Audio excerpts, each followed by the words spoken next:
In the labyrinth of the human psyche, where shadows dance with the echoes of doubt, lies a pervasive affliction that ensnares the hearts of many: low self-worth. Like a venomous serpent, it coils around the soul, injecting poison into every thought and action.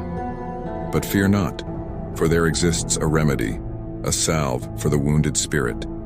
Herein lies the prescription to fix 98% of low self-worth problems. 1. The mirror of truth. Gaze into the mirror, not with eyes clouded by self-deception, but with the piercing clarity of truth.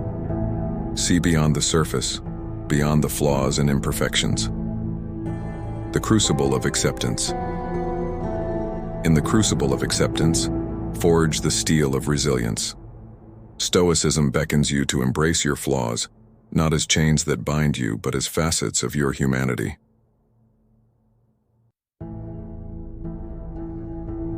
The silence of judgment. In the cacophony of judgment that surrounds you, find solace in the silence of your own mind. Stoicism teaches that the opinions of others hold no sway over your worth. 4. The armor of virtue. Cloak yourself in the armor of virtue, for it is impervious to the arrows of self-doubt. Stoicism urges you to cultivate the virtues of courage, wisdom, and temperance. The tapestry of purpose.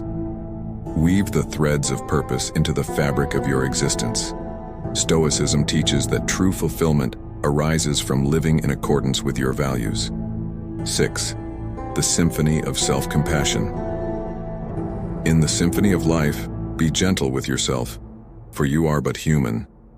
Stoicism reminds you that self-worth is not contingent upon perfection, but upon self-compassion. The legacy of resilience. As you walk the path of self-discovery, remember that resilience is your birthright. Stoicism teaches that setbacks are not signs of weakness, but opportunities for growth. In the crucible of existence, where self-worth is forged amidst the flames of adversity, remember that you hold the power to heal your wounded spirit. Let Stoicism be your guiding light, illuminating the path to self-mastery and fortitude. In the darkness, find the strength to reclaim your worth and emerge, phoenix-like, from the ashes of doubt.